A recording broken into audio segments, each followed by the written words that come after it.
We are here. We are live. We are ready. Yo, the Ones Creative Group, sponsored partially Yeah. by Mr. Victory or Nothing Victory everywhere. Juneteenth special editions, 100 only. You know what I'm saying? Y'all see it. Breaking the chains. That's where I got the name for this from. You know what I'm saying? So shout out to him. Y'all could go get your own victory everywhere gear. It's out here. You know what I'm saying? I had to make that shout out clear. All right. So we here. Koya the UniKoy. What's up? Our sister. We on Hi. Juneteenth. You know what I'm saying? So Happy happy Juneteenth. Juneteenth, everybody. Like And for everybody real. who's For out real. here, hope y'all staying safe. Look at the shirt. The shirt is dope. I did not purchase one. Um, but it's dope. I'm wearing my a black girl magic shirt today because I'm magical and I'm black and I'm a girl. Sorry for showing my boobs, guys, but I need you to see the shirt. Me too. Black girl magic. Mm. Gave y'all a new little setup today, you know what I'm saying?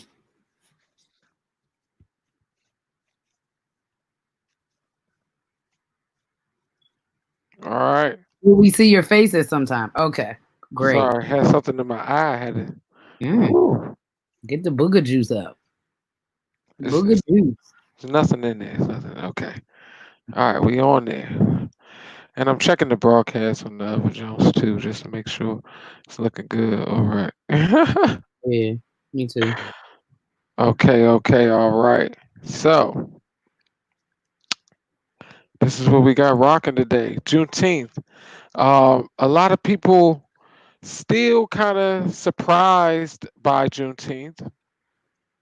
That's um not it's understandable because it's not something that was really taught. It's not something that we shared as a community all the time. If you weren't really all the way down, or if just got separated from some of the history. And so the history, short and sweet, Juneteenth is really the celebration. What we're celebrating is the last people to be free. It was in Texas that the last slaves were finally let free, even though the Emancipation Proclamation was signed 2 years prior. The word didn't travel as fast. It wasn't, text up, Emancipation Proclamation, boop, everybody free, go to, what I'm saying? Slave masters were not trying to let their people just go. Let my people go. Right. They were saying no. That was super They spiritual. were like, no, keep that info over there. So if you imagine how long it takes, like, what's the shit called? The mail jump? They called it the What? the jump that they used to have the mail. What's up, Nicole? Oh, you would be great in here. You trying to get on? We'll send you an invite. Um, but yeah, so just to give people an understanding, like for tradition and culture in the Black African diaspora, specifically in America, because the other places kind of adapted cultures of their own. Like the islands have a Mm, culture because they're primarily melanated, so and cultural people, so they were able to kind of build their own culture that they stick with around food and dance and music, just like everyone else. And so do we as Americans and as blacks here, but we don't have the same like united traditions as other cultures do, and united things like Kwanzaa, for instance. You know what I mean? Like, so that's and cultural people, so they were able. so. What was that? That was a clip or something you want to That was share? that was no, that was that Uh, was me switching over to the Facebook. Sorry, oh, okay. apologize. So uh Juneteenth for us, I think the importance to celebrate it, it gives us like a milestone, gives us a date that we can celebrate as the united date. Is the day that we all kind of were notified that we were free, and I'm sure it took even months and years after that for it to spread to everywhere. Because, like I said, nobody was just gonna be like, "Yeah, we're gonna just tell them." Somebody had to come around and be like, "Nah, you can't do that." Only 33 states. 13, 37. Right. The ratification of the 13th Amendment, 27 did not. Mississippi till 2013. And a lot of people do That's not know way. that. That's crazy. And that's getting down to the whole thing like of time. It's taken even to the freaking 21st century for us to have things So ratified that were supposed to be done to benefit those of right, melanated right, background. Because right. that's really what And it's about. and If to you be can get a little honest, hue of brown, it's against you. okay. To be honest, like up until I'm gonna say maybe like 5 years ago, maybe 5 or 6 years ago, I didn't really know what it was. We don't. The reason I knew about it is because of where I worked. So um, they celebrated it there throughout the communities and the community centers. So I knew about it vaguely um, from my aunt Phyllis because she's from Texas. So that's the other thing. Like we didn't talk about it a lot here regionally. I feel like now the people who are really into the history side of our people knew about it, and I knew about it, but I didn't know exactly what it was up until maybe like the last 6 years. And so when I figured out what it was, I was like, okay. And then I had to kind of clarify, like, okay, so Texas is the last place that pretty much, you know, let them know that this had happened 2 years prior. But we also have to understand that there were wars happening. So when there's battles happening, it doesn't matter what's past. If we're in battle, we can't stop till the battle's done. So I had to think about it because I was like, what, why did it take so long? I mean, besides the fact that they just wanted to continue having slaves, but we wouldn't have known to ask. We wouldn't have been like, hey, massa, are we free yet? Not gonna happen. Right. So Right. And so when we talk about our traditions, like I know I learned a lot from you and your family about some of our traditions that were created by us here for us to celebrate, to give us something, some grounding, some foundation, like Kwanzaa and things like that. Can you elaborate on how that, like how Juneteenth, um I don't know, like goes with that as well, for because we really still trying to get this to be out. You know what I mean? Like, so this is good that you said it like that. So I was talking to my mom last night. First, first, I would like to ask you a question, Matt, okay, and also whoever's watching. So my sister asked me recently that we need to clarify something. So before we continue this conversation, I want us to clarify something. Do we prefer, what do we prefer to be called by others? And what do we want to be referred to as? Such as black with a capital B, which is the culture and not the color. hmm, Black with a capital B, Black American, African American. So, what me and Shani decided that we were comfortable with was in situations such as media, text, books, things such as anything that needs a technical verbiage, right? That we were okay about African American, but that in casual conversation, we would prefer Black or Black American. Thoughts? I'm okay with all that. Also, we know who it also depends on who it's coming from because some people have different tones. I don't want to be called the The black. blacks.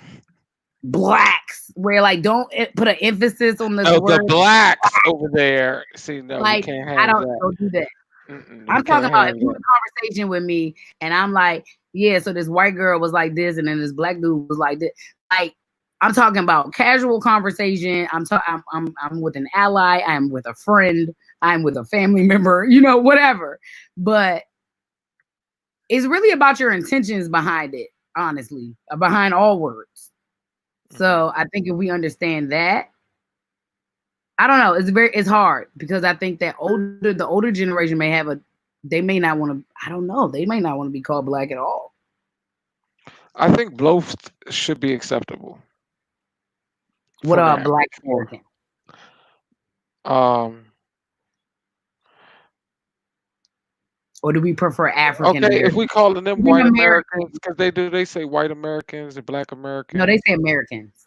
Why do they judge us by White color? people don't call themselves white. That's why I say African American, because black is just gonna be like black is like our community. Like black is our Right. community. Like That's black is our community. Like you know what I'm saying? We're black. We're part of the black community. You don't want to be called black and you don't want to be in the black community. You don't have to be with us. You know what I'm saying? I don't know. oh, did you just say the 1960s people still thought they were slaves? Oh, Man, sad. people been It's some screwed. 2020 people that think they It's, still it's slaves. propaganda. That's when we go back to like psychological operations that this whole mindset that was created kept people enslaved, and then the work they were doing was basically slave type labor, like eat pennies on the dollar, if anything, or hey, we're gonna make sure you have a room and board and all that crap at Wait, the time. Simone said African American sounds odd when white people saying it in a casual conversation. Yeah, Slim, don't say that to me in a casual conversation. Don't be like, when African Americans, what? Are we having lunch and you calling me African Americans? Too much. Stolen Africans. Stolen Africans, Lily. I cannot with you. You are full of propaganda today. Oh my god. I cannot. Sorry, I'm trying. How do I mute that shit? Are you muting your videos? I had it muted, but that junk one. But continue. So with the Okay. Juneteenth and Okay, so Matt, so like I want to say this Kwanzaa, about Kwanzaa and things like that, right? So what I was kind of explaining to my mom, and I had to write it out because I said it so perfectly when I said it to her casually, and then I could not get it all together when I needed to. But basically, what I was speaking of, I said, so our culture was cultivated solely by us and for us, from us, and we didn't have anything to draw from, right? So it was basically like breadcrumbs of African culture that was now watered down through our ancestors, and then we pieced it together with scraps of things that we had around us, scraps that were given to us, and then the little bit of culture we could kind of depict from the African culture, which was hard because they all spoke different languages. right? so, um, and that came with the music, the food, style, culture, everything has been pieced together, handcrafted by us, cultivated purely by us. It is completely pieced together and somehow became one of the most influential cultures of the world. And it has it like literally cultivated from our blood, sweat, and tears. And I think what happened and what got lost was the people who don't want to give the nod to your past don't aren't aware of things like Kwanzaa, the African American things that were created. Okay, like if you go to Africa, you're not going to wear what we consider kente cloths, right? That is not what they rocking in that way. That's Okay, something we created for us to have some form of connection to our people, but have something to bring it like back here to the US, right?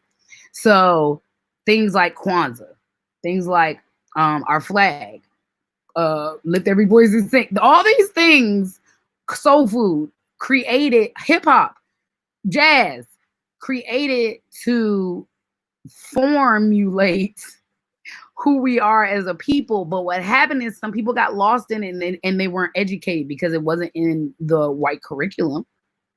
So it's not going to be, unless you went to an African, centric school or had parents who understood that, you're not going to know that. So I'm a kid in the 80s with black nationalist parents who taught us Kwanzaa. We also celebrated Christmas. And we brought our friends in to kind of show them what that looked like. So we did all, taught all the history, went through all the rituals, and sure, it looked weird, especially in the 80s in DC. Weird. And Okay. that's Weird. that's It what I shouldn't think have been weird. It shouldn't have been yeah, weird because because we were now it's black, not weird.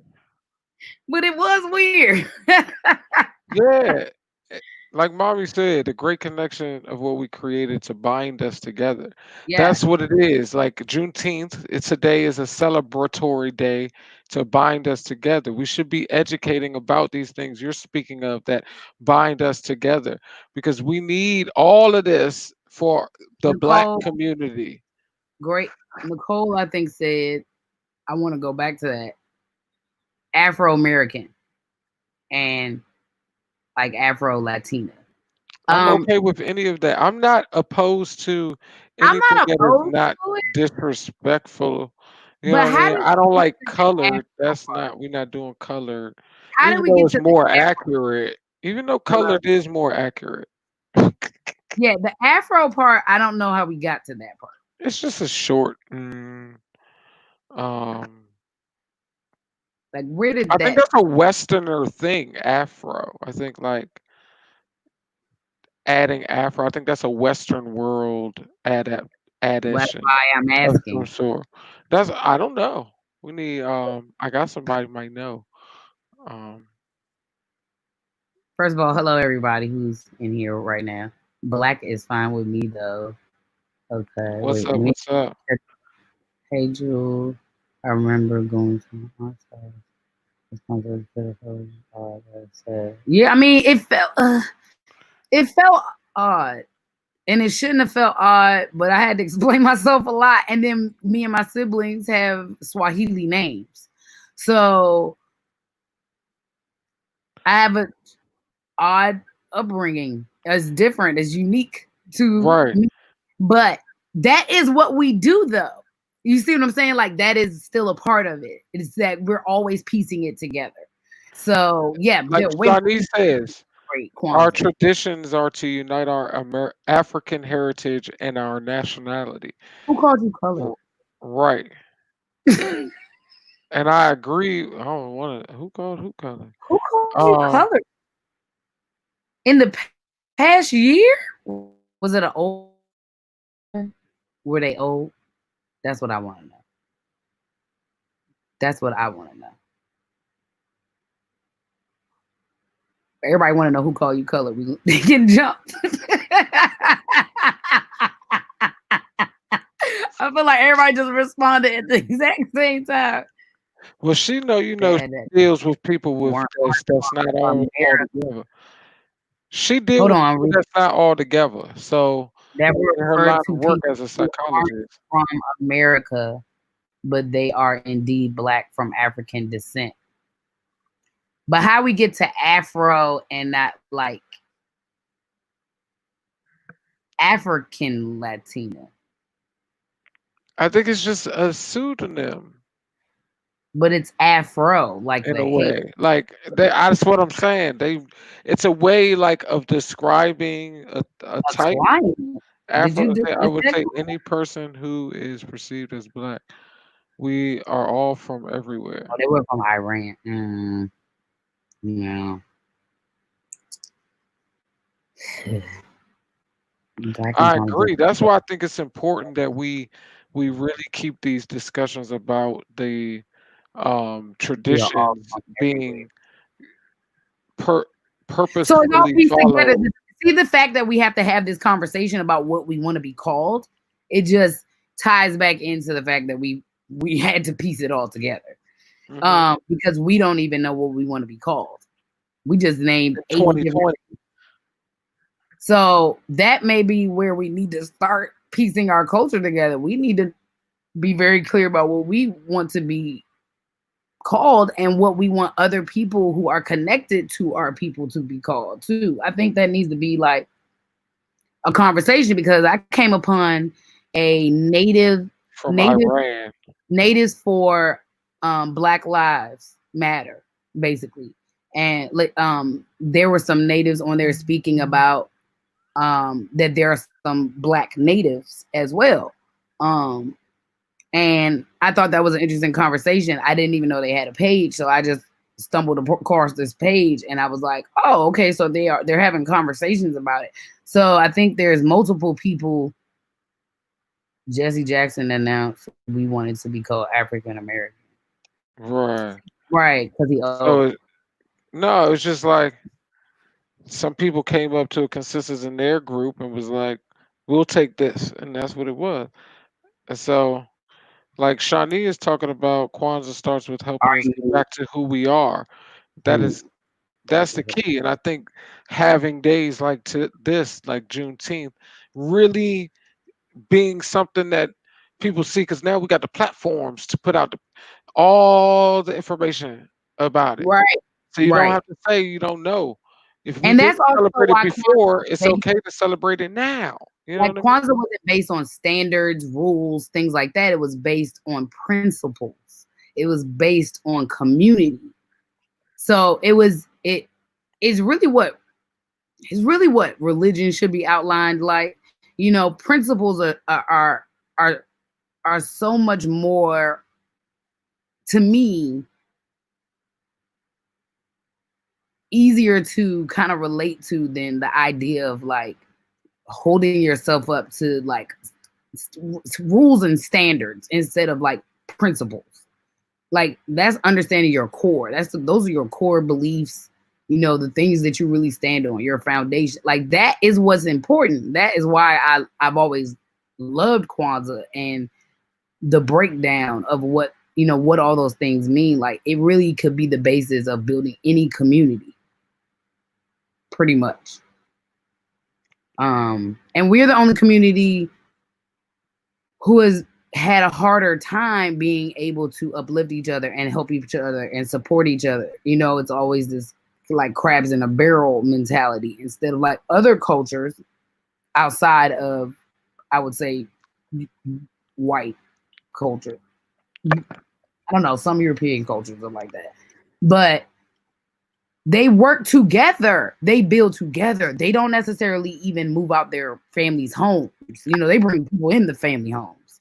They bring people into the family businesses. We got these weird rules like you can't hire your family members and you can't. It's like all these rules that are just not what we naturally should be living off of, especially for us people of color.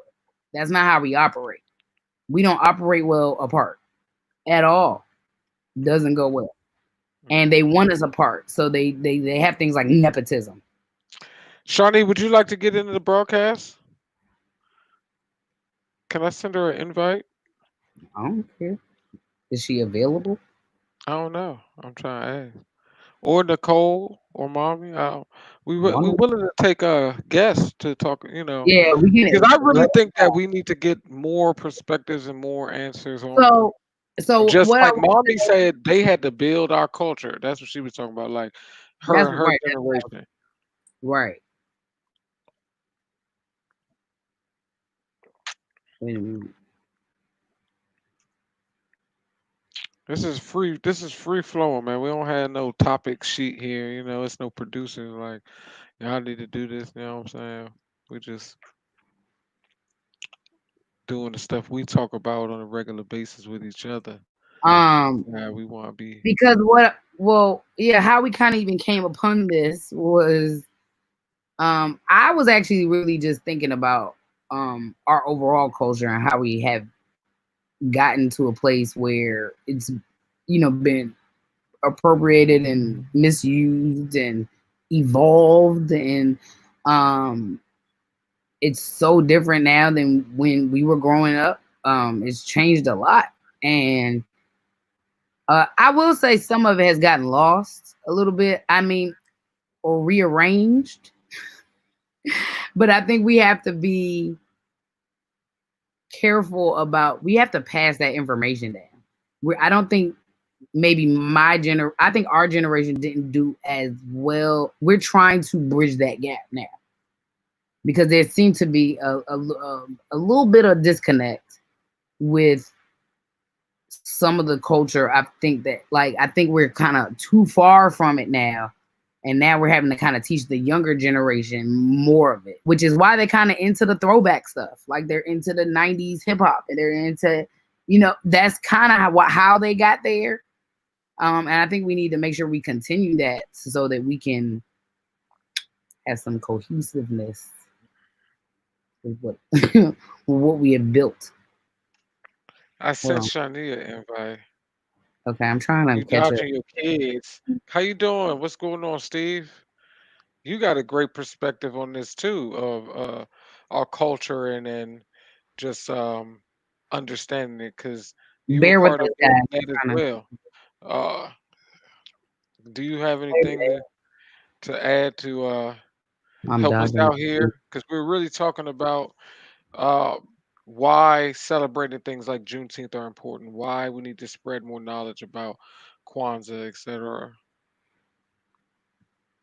So, okay, here's the thing: the fact that we had to have a month set aside for us to celebrate us in a country that we are a part of. I think Let do me give we it do some. we do we want to keep those things, or do we eventually want to incorporate our things into American culture? I think that's the question I have. Like, do we need a Black History Month if we would ever get to a point where we are included in this country for real? Like in the history books, in the textbooks, in everyday life, where it is not separate, right? Would we still need a Black History Month? I'm just curious. Would we still need that? Would we now be Americans altogether? If we taught true American history, That's what I mean. maybe not. But I Like think all of it. having it, I think having it brings up the question why we don't learn this all the time. Hold on, I'm trying to catch up with these. Right? It's a dirty chai, Nicole. Dirty chai. Mommy and Koya and them gave me an espresso machine, and I make dirty chais with ginger and turmeric and cinnamon and cloves and spices, peppers and stuff. Nicole says she can join, but if she gotta walk away, we know what's up. Negro was too close to N. Oh, to the N word, right? You Colored said is a word used in other countries to distinguish white from people of color. My parents were born colored in birth certificate. I was born Negro. Uh, your generation, similar to his, Wait, so your parents were born was colored free, and you were born Negro. visible of struggle. Okay. You hear that, Matt? hmm That's why it's so many different. I understood what color, but colored is actually more accurate. But the tone in which it was used in America made that just go out the window real fast. Like, yeah, That Wait, I have a question. You think that y'all's generation was free of visible struggle? What do we mean by that? I'm curious. essentially, um, People are way behind and in communicating from masses info to the generations. and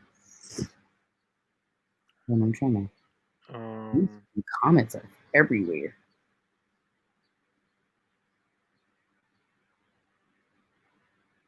Wait, did that answer?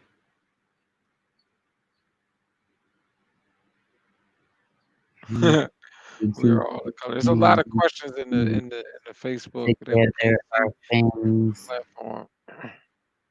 How can we teach them? We can't really teach them. We have too much culture, too much African history, too much, too much. In my area, history that I'm still learning. We wouldn't necessarily need a separate month, but who is teaching it? Educators are also a part of this institution. Right, right, right. So that's what I'm saying. I'm saying if we did the curriculum the right way, the way where Americans, Black Americans, are still a part of. I'm reading the comments, girl. Look, FYI, I will explain how this works again. We are live, correct? But there is a disconnect from information being transferred forth to inform. There is a little bit of a stall. So we have to kind of read things, and sometimes y'all send things, and we have not talked about that yet, or we're about to talk about it. So there's just a little lag. I promise we are seeing your comments, though. We just have to look at multiple platforms. This live streaming stuff is Yes, still we didn't. evolving, guys. Okay, so Dad's response to why he thinks our both our generations didn't have visible struggle. We didn't march. We benefited from the struggle of the generation before us won. We kind of assumed we were supposed to have those opportunities. I Yes agree and with that. no, but because our generation actually had to be forced into marching. But that was later though. Like for us, it's later for us. Like I mean, our whereas, generation is still it's a large generation. yeah. But But when I'm about the whole, they had even less of a struggle, really. I agree with the like, I just thought about it though. I didn't think about that. yeah, like They didn't have to do trying that. assumed we were, yeah. And We so had a that physical struggle. and It just then was that's why our generation started out not being visibly with the struggle. But now as we're pushing into our 40s and late 30s and things like that, the struggle has caught up to us, but our struggle was different because our also struggle also depends on the region because my mom's struggle was different from my dad's struggle. She was in facts. the South and he was here in Okay, DC. that's a good thing. And that's the whole thing about information. Like Juneteenth, one place is like progressive, they're on it, they know what's happening, they're let's go, free them, let's free this, and in another place way over there or down there, or someplace where their ideals and their values, everything is different, their business and everything revolves around a different system. They can't just transfer that over, so of course they're not going Right. to stop. They making crops, like that's agriculture, that's our cash crop in America. Hold on, I just want to catch up.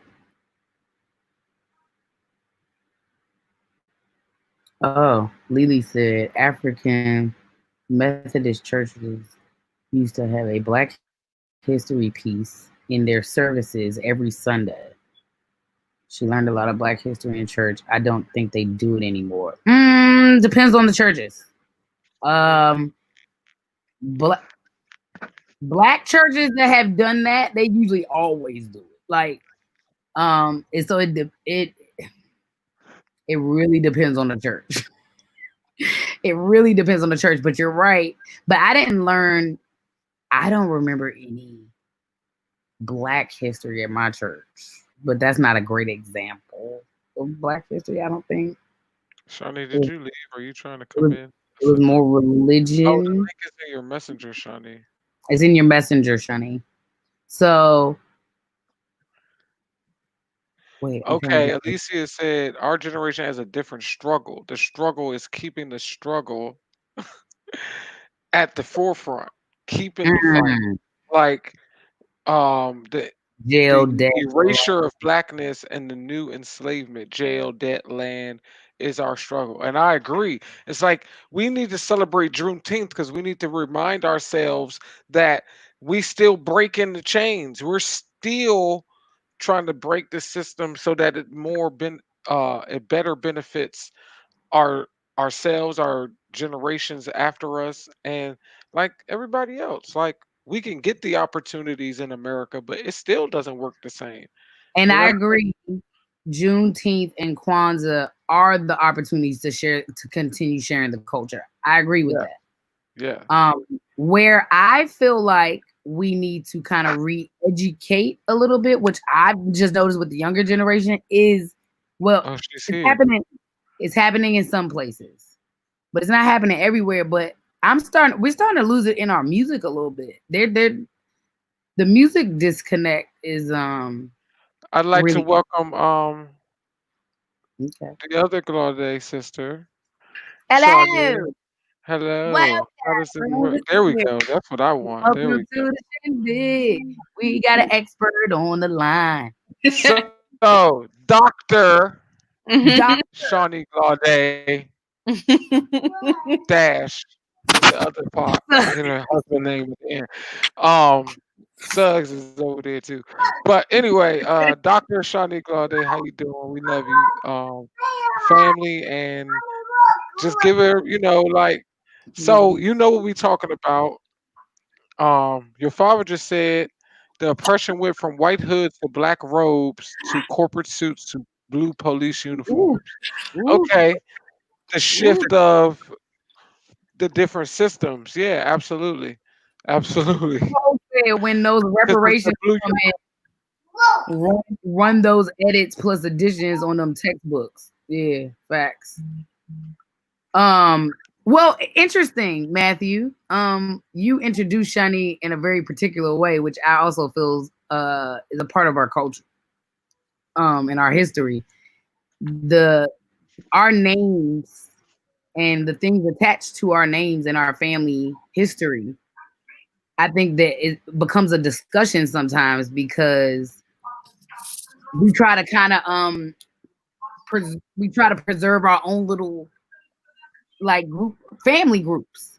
Mhm. And it's interesting because I remember asking Shani that before she got married, I think, about her doctorate. And Don't give me trouble now.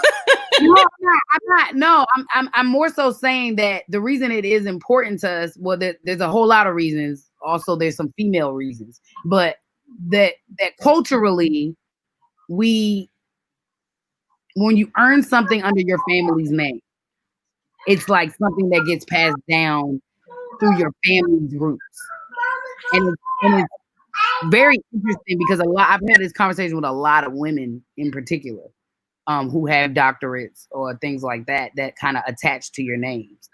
the Um, title the title for me has it serves multiple functions. So my maiden name is Glaude. My married name, I've changed my name. My name is Suggs. I use Glaude professionally, for a couple of reasons. One, I got married a decade after I had already been in the field. So a lot of our clients are personal referrals. They know me by Glaude. They find me easily by Glaude. The other thing is I was a Glaude when I earned that title. And so part of me did want to preserve it. Now, I do not use that title in my sessions with my people because most of my people know that once we're together, it's informal and our relationship is more equal. So in my sessions, I don't use that title. I do use that title for marketing because when people are looking for professionals, the title matters to them more than it matters to me. right. And I remember and some of the places I've worked, they didn't necessarily want us to use those titles. And me and some of the other therapists of color advocated for using that title because we were like, hey, listen, you don't understand. When they see our picture, that means something different to them than it does to you. Our title means something to people. I had a client tell me that the reason they chose chose me as a therapist because I looked like I was different than the others. The only thing different between me and them was the title. What he was trying to say was I was educated. This was a white male. Okay. Right. So does the title thing and um the name, how does that tie into like the culture of like black We're community? constantly looking for ways to be more palatable to the majority culture. There we whether go. through our title, through our education, through changing our hair, through changing our clothes. Even my son knows that. He's 4. Remember that post I put up a while ago about his reaction to that scene from Cornbread. he said, "Mommy, why didn't they ask before they shot him? And if it were me, I would just change my clothes." It's about the mask. Mm. And sometimes it comes in the form of a degree, and sometimes it comes in the form of a suit, and sometimes it comes in the form of language. Either way, we're looking for ways to be more digestible. So I don't know if that degree means as much to me as it does to them. Interesting. I think the degree for me was part of playing the game. Facts. Okay. You know, the whole, you know, if you have this More. whatever, it's the whole, they, you know, tell you this is the key and then they change the locks kind of a deal. Right. That's always you got to work. That's part of our tradition, though. We got to work 2, 3, 4 times as hard. We got to be extra early, stay late. Kind of that's in our mindset because we are trying to. That's our way of saying, "Hey, look, we're equal."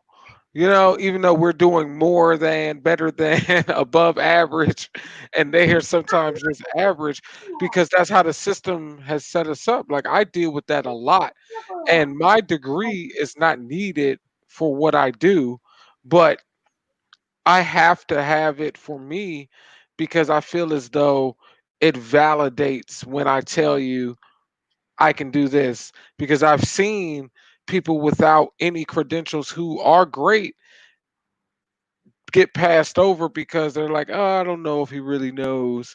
And it's really the color of our skin, because that's a lot of systems. Like, but they'll trust someone else to come in. I So, mean, hmm yeah, none of my skill sets did I what's up, mean, Fox? hey Fox. The like the art degree that was literally just to play the game. Like I didn't need I didn't need it as a degree for the skill sets, you know. The masters in special ed, yeah, I have to have that because credential wise. But I don't know. I've it's hard for us to answer these questions because I feel like we're just so tainted by what we've been told is supposed to work and how much we have to prove ourselves more than others. I just don't know what is up from down. Right. Oh, yeah. People are way behind from knowing the history. And mom, you're right. Our church does celebrate African culture and Black history. But I feel like it only happens at Black History Month or when we do the little culture day. But it's not all year round. That's what I'm saying. It's not all. We almost behave like we a white church celebrating Black history. Like it's all of us. We all do it. We celebrate Black history like we ain't Black every day. That's weird to me. It's weird that we have to live in a country where we have to celebrate being existing. Now, I want to ask Shawnee, like, how do you think we can incorporate? Because, like, we were talking about propaganda last week, psychological operations, like that were performed a lot against us that got us in this separatist mindset to like not accept things that we create for ourselves as our culture. Like, what do you think we could do that could help us change that um, in the community? I think a lot of it is about finding like our personal power. We're codependent on this country. Like we know that like where it came from, it was psychological manipulation, it was abuse. You know, they strip away your ability to believe that you have any real personal power, which is not true because you don't strip power from people if you don't think they have power. You're not intimidated by people if you think they're powerless. It's almost Give me a second, bro. So it's almost like it's an outward admission of power for them to do what they do for so many years. They abolished slavery only to turn it into a more socially acceptable way of keeping people enslaved. That recipe goes on and on and on and on. But you only do that if people actually have the power that you're trying to take from them. But we have to know that. We have to know where our personal power is. Is it in growing our own crops? Is it educating our own children? Is it finding creative ways to have our own businesses? Is it supporting each other? Is it by not competing with each other so that we're not stripped into a million different groups and weaker that way? Hold on, y'all. Yeah, no problem. Will we always? That's Joey. Hey, Will we Joey. always have to be exclusively in support of each other? Like, do you think we'll ever be in a country where we are actually considered Americans and live in a space where we are not? I think we are considered Americans, but there's still those groups of people that don't want America to have anybody other than them as Americans. That's the issue. There are people that consider us Americans, just like we can't say that that's the majority because I don't believe that it's the majority. But that minority of people is doing a lot of work. It ain't that small. Okay, they doing a lot of work. Let's put it that way. So it makes it a lot more difficult to change the overall because there are people like you said. You talk to your friend and how she's been relating to you, how she realizes how white she is, or what she does like that are so ingrained that she doesn't realize. But it took her educating herself to even start to point that out in her own daily life to say, "Oh, wait a minute, yeah, I am privileged, like, and I am progressive, and I am and this not is what I like, want and to she's say. a great person." The more clear we are about who we want people to understand we are, like the more we are clear about that, I feel like it is easier. It won't feel as daunting to show that to people. I think right now people are tired and we don't want to keep explaining things to people. I don't have a problem with it because I would prefer them to get the information from me than if they just randomly Google something by accident about us. I do not want my friends to receive information from Google unless they running it by me. Like, this is what I found. Is this true? You know what I'm saying? Like, I think we have to be a little more responsible and just letting everybody loose with the education out here. Like, everybody's like, go look this up. Don't ask us. And I'm like, okay, well, who you want them to ask? Right, because nobody they know knows the answer.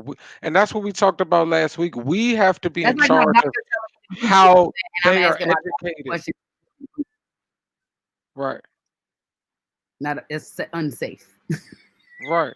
Lily, and that's what Lily is talking about. She's saying the system doesn't consider us American, and the system is all we really should care about because that's where all the power lies. Oh, this ain't a Zoom link, but I can send you the link because Yamil, you could give us some good perspectives too. Oh yeah, let him come on. I'm gonna send you a link of your messenger, bro. Well, Lily, that's what I'm saying. I'm saying, do you feel as though we will ever get to a place where we are a part of that system? That's what I'm trying to figure out. Are we always going to have something separate for us? Are we always going to have a Black History Month? Are we always going to have Black scholarships? Are we always going to have Black monies? That's what I'm asking. Like, check your Facebook Messenger, Yamil. I don't think there's anything wrong with having those things. I didn't say it was. Because it's about individuating from the codependency. But are we saying that we only have a month of history and they have 11? I don't know if it I don't know if it's about I think it's more about what can we have that's our own that is self-helping. The history month is for them. That's not for us. Right. Right, Right? That's not for us. right, We live this. This is every day. right. We are history. We are And living I it. think That is for them. okay, right. And I think that you're right, Doug. What's up, Glasgow? What's going on, brother? How you doing? Yeah, we have to build our own, like you're saying, and we have to keep Black History Month, like she said, because it's for them. So that's the only way we get them to understand that it needs to be belong in the full traditional. I'm about to add y'all meal in. Um, Because I think full it's traditional about making sure educational we know history. how to do these things on our own, and we don't have to be codependent. What's up, Yamil? What's up? Were you How guys y'all speak? doing? Are you guys speaking on the educating our white brothers? Well, we're talking about our culture, so that Okay. is would be a part of it. Yeah, because with today's show is Juneteenth, and we're trying to establish more of a culture, like things that we really need to have in our culture, Okay. and they need to understand how important these things should be to us, as much as we should understand how important these things should be to us. Um, so that's yeah.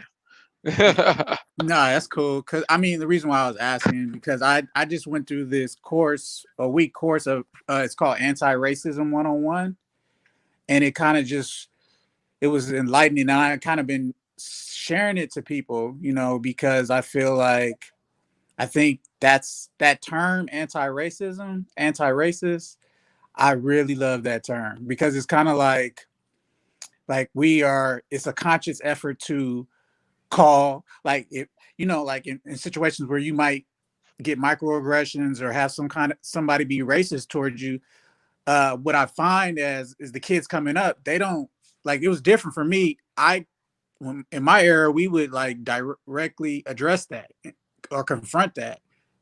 Where I'm finding now is the kids now they're not. They're just Right. pushing it in, and allowing that to. It's basically a trauma that they're going to. It's like PTSD. I mean, I have it too. I can think of situations that I've been through where I have the PTSD. But I'm starting to see that too, and I just feel like if we can start building ourselves up so that we can attack outwardly the racism and confront it uh, as a people, like just if we can all. I mean, I know the fear of it, but that's just what I'm think. That's where my mind has been for these week and even today, like all day, all last night. I've been working with these Black Act groups, the groups that have started up all across the nation where the kids are utilizing the Instagrams to tell about their stories, about the stories of racism that they're going through within their Okay. private schools. And Oh, I was able to okay. get the New York Times involved and the AJC. And then it was on this morning. It was on Good Morning America. They did a story on it. So it's kind of like that's what Mm. it's just. I'm gonna send you. I think Matt, you probably seen some of the stuff, but I've it's seen it. just Yeah. it's like they're really going through some 1960 type Hmm. racism in 2000s, and it's eye opening, to say the least. And to answer you, Nicole, we definitely need to educate the globe. Um, and the It is a lot. matriarch of the Glaude women um, says that we have to understand what the slavery experience has done to us. That what did you call it, Shawnee? Post something y'all working on? You here now, so you can Post-traumatic actually tell us. slave syndrome. Say it again. Post-traumatic slave syndrome. So it's There essentially you the go. traumas trapped PTSS. in ourselves. It's generational. Yes. Right. It's in our DNA. Mm-hmm. Like this is not something that is just oh we wake up and we see something and we react. This is why we talked about the disconnect that people who are not part of the diaspora, like Africans and people from other countries who don't experience whose DNA did not have that same trauma, Hmm. don't have the same reactions. So they Mhm. don't get it. They don't understand. They come here. Why don't you all do this? Why do y'all act like this? Why is this happening? Da da da. Nah, it ain't me. Can't help it. I don't understand. And then, you know, that's why we have prevalent substance abuse and things like that. Because people got reasons why they freaking out. They don't even know. Well, it's interesting you say that because for me, I didn't realize until about 2 years ago that I have a tendency to not call it racism immediately. I kind of try not to assume it. I try not to assume that's what I'm experiencing. And You want to give it, you want to be like, nah, see, I want to give it the right, benefit. I try to like to sit in it, and I'd like to like Ooh. analyze, and I like Let to me be like, make sure. this person just a dick, or like are they a dick because I'm brown? Like like I'm Right. trying to figure it out, and B. so like Choose B. right. Well, I and go with B Choose first. B. and I don't go with B first because it's like for me, I have seen people mistreat people of all races, but it might be a little extra with everybody else. So it's hard to like if you're a manipulator, you're a manipulator. If Right. so for me, I don't go there first. I have in the last year, but the last up until the Okay. last 2 years until an incident happened, I didn't jump in it Well, and first. Koya, we were taught not to attribute one trait to a whole group.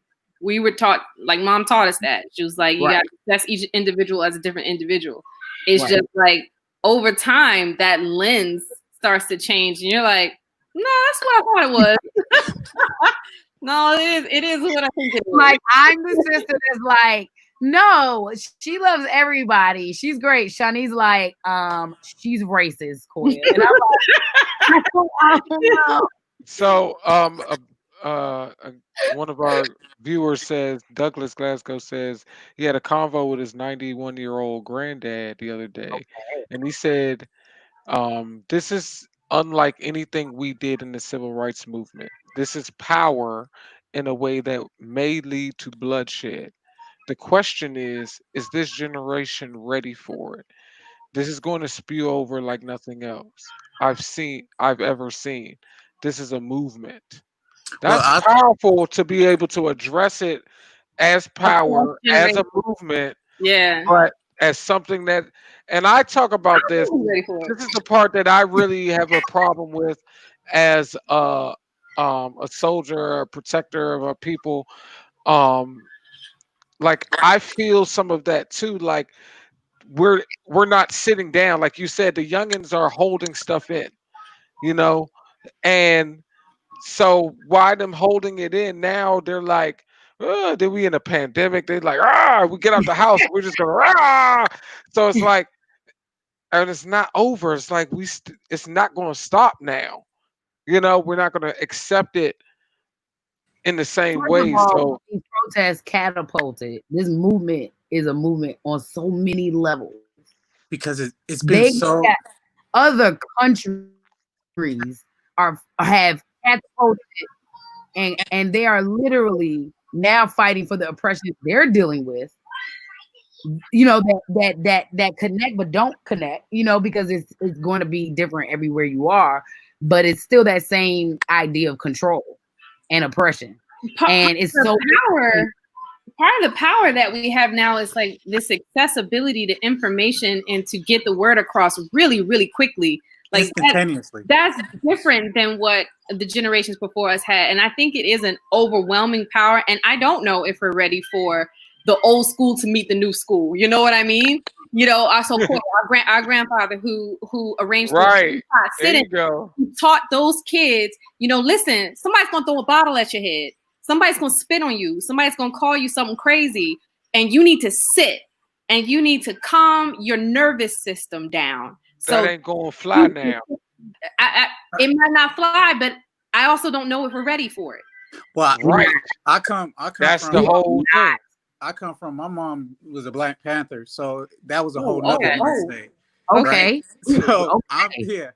So my mom and then my family going back were on that Garveyite type movement going back to Africa. Just to speak, my grandfather, well, my great grandfather and Malcolm X's dad were cousins. So this is the type of stuff. So I said all that to say I'm ready to. I don't want to die. Born ready. Okay, I don't want he to was die. literally born. Koya, I just let you know he wanted the team. Okay, But look, you just got admitted into the bunker. Okay, let you know. I'm just saying the fear part is not there. Like I'm thinking more about our generations on forward. I'm thinking about the people younger who are going to call generation is us. nowhere near prepared. I don't think so. Like nowhere. But see, we can't underestimate young people Other either. part, They're extremely smart. No, They can you're not learn saying they're really not fast. capable of doing a different type of movement, but they have not been prepared for the escalation. Look, I'll be honest. I'm not prepared for the escalation either. I'm not prepared for their escalation. That's what I'm not prepared for because they'll jump off. They don't give a damn. Escalation. Like, okay, like I'm not either. I don't want that work. imagine if they were dealing with hoes and dogs right now. That's They why were it's like, a thin line right now. That's why it's a thin line. It's a thin line right now. That's what we're talking about, though. Like when we talk about culture, as we're they talking gonna about for the culture, they the gonna turn culture off. I mean, of the other side is we can escalate to these levels. I think Facts. I The think we have culture to on be. our side has always been we don't want to escalate to those levels. We want Facts. to escalate to I'm trying peace, not to sort let of, but it ain't been all of us. I don't want the And babies. now the information of that dichotomy is between all of the babies got it. They know about Martin and Malcolm. Like they believe in both. They know about Panthers. They believe in all that shit, and they believe in peace and love and hippies and shit. They like all that. So it's like whatever age demographic, like DC Young Fly and below, like I don't want to let them loose. Like I'm trying to keep them calm down. They gone because they gonna burn something down. Because I literally was talking to a kid who's on, and the anger. key. That's great, Elysia. Hey, but it's like Matt. It's like when you realize, like for me, when I was 18, throughout my life, but there's these books I start reading, and I realized how much this system was set up and how much history was set up to put us down, and it made me mad for a long time. And the only way I was able to get out of that anger was through just being able to write. And you've heard some of my poetry, stuff like that. But I will say they are there. They're at that anger part with not necessarily. They have the information, like you said, They don't but have no instructions. It's no strategy. It's no planning. They have in no that instructions. And well, that's what we talk about the it's going to meet a head at some point because both sides are going to have what that violent opposition. Yep. Both sides are going to have violent opposition. One side does not want change. Does You not. heard of you've heard of you've heard of Boogaloo, right? Their experience with the police. But listen, that side they have an organized group to speak for them. The police are. There's a term called triangulation that we use, and it's when two people bring in a third party to help navigate the relationship. And that could be through communication. It could be through scapegoating or whatever. The police, Black America, and this country are triangulated. Okay. Does that make sense? Yep. America uses law enforcement to communicate with us. Yep. Right. So they have an organized group. We don't have an organized group. We're trying to. We don't have that leadership. We still need leadership. And that's what I worry about because I see the rage in the younger generation, but the instructions are not there. And that makes me nervous. I need them to have instructions. But you also got to be aware of. So you spoke of the triangle, but then then you got the groups, right? You got the KKK, you got the Boogaloo Right. group, Right. you got these groups out here who are that are organized. begging, hoping for to set something off, to pop something off. That's true. Even like in Oakland, the police officer who got shot, they was thinking it was the rioters. It ended up being a dude that was a part of the Boogaloo group that that went and shot a police officer at the federal building. So it's and like, they've been just waiting. They've been organized. They just and been waiting to pop they off. got groups on Facebook. Like that's how people Yep. are organizing on Facebook in regards to them. So it's kind of like And we have too many. we do. And And everybody's following completely different people. That's the problem. And everybody's icing each other out by accident. It's like today's a blackout day, then the next day's a blackout day, then it's something else, and then you're not supposed to do this. And then I'm like, y'all are not even coordinating your dates. Like, so it's so many people to listen to, and it just depends on who you feel like listening to. Like, we have no communal structure right now as like one voice, like one. Because even the Black Lives Matter movement is not one voice. There's still the NAACP whole entire generation. And then there's like other, like it's, I don't know who you're supposed to listen to. I feel like right now it's like, okay, so we're a part of this system. And there's this Okay, line. look at this. Ron Oh, jump. hold on, Matt, you listen? I stopped. I was just saying there's this line that it's kind of like we're teetering on the line. Like everybody has jobs, has families, have people they're going to take care of. So it's almost like to completely utilize our power, which is our spending power, and then our just people power. How do we get to the point where we can, and I'm not saying disconnect from America, because I feel like our people, there's so many people who died for this country that this is our heritage as well. Like us going back to Africa, I feel you. If you want to go back to Africa, bet. But I feel like this is our country too. So it's like, how do we balance the need to be a part of this system, but also fight for what's specifically for us as people? He's asking the same question I asked right before he got on. Oh, my bad. But Okay. I don't know if we ever really came up with an answer with that. I don't know if there is an answer. I know I feel like that is where it is. How do we, because I was even referencing it to how the NBA players, that you got some of them want to go back like LeBron, and then you have Kyrie stating like he's willing to give up everything. He's willing to give up his career. And then I had I guess a slight disagreement where it's like where it became about, well, there's people who don't make as much as LeBron and Kyrie and all this, so they can't afford to necessarily be like, I'll give it up. They have families to feed. So it becomes like you're connected to this system. You need these things, but you also know that right now, of all times with this pandemic, this might be the time that we can utilize our powers in these levels to leverage for more control over these entities that make money off of us, whether it be the NBA, whether it be the entertainment aspect of things.